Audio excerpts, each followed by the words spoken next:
Membuat kompos itu sangat menarik dan bermanfaat. Dan lihat ini misalnya.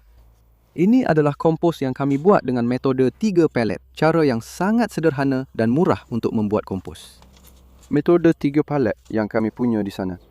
Dan kompos ini tidak lebih dari 9 bulan usianya.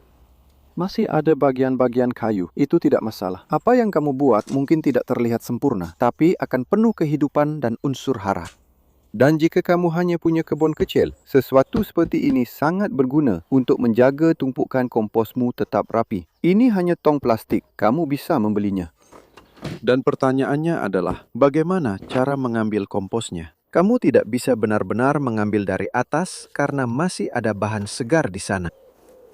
Dan mereka menyediakan pintu ini yang bisa kamu lepas.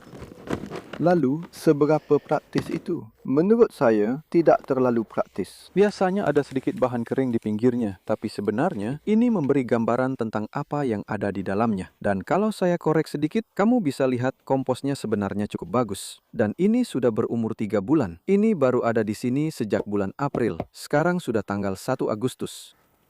Dan yang akan saya lakukan adalah mengangkat seluruh wadah ini, karena ini salah satu cara untuk mengaksesnya dan juga untuk semacam membaliknya. Ini akan sedikit mengganggunya, tapi seharusnya bisa terangkat ke atas. Dan kamu kemudian bisa melihat apa yang ada di dalamnya. Wow. Ini tidak buruk. Biasanya bagian pinggirnya kering, seperti yang bisa kamu lihat di sana. Dan yang bisa kamu lakukan sebagai langkah berikutnya, saya tidak akan menyelesaikannya sekarang, tapi saya akan memberi kamu gambaran. Ini akan sedikit tumpah, tapi jika kamu meletakkan apa yang ada di atasnya ke bagian yang nantinya menjadi bawah, dan itu juga akan membutuhkan sedikit penyiraman. Ini selalu menjadi kesempatan saat kamu melakukan ini untuk memeriksa tingkat kelembapan. Bahkan ada sedikit rumput yang baru dipotong di sana. Sebenarnya cukup kering. Belakangan ini cuacanya memang sangat kering.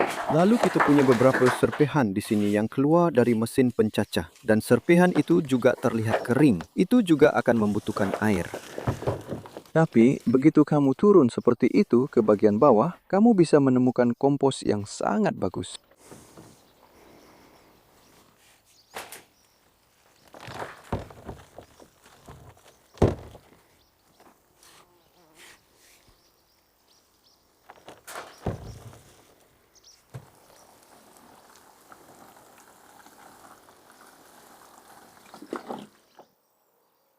Membuat dan menggunakan kompos adalah bagian besar dari pekerjaan saya. Dan saya membagikan bagian-bagian penting tentangnya di buku ini untuk membantu kamu membuat kompos yang bagus seperti ini mungkin.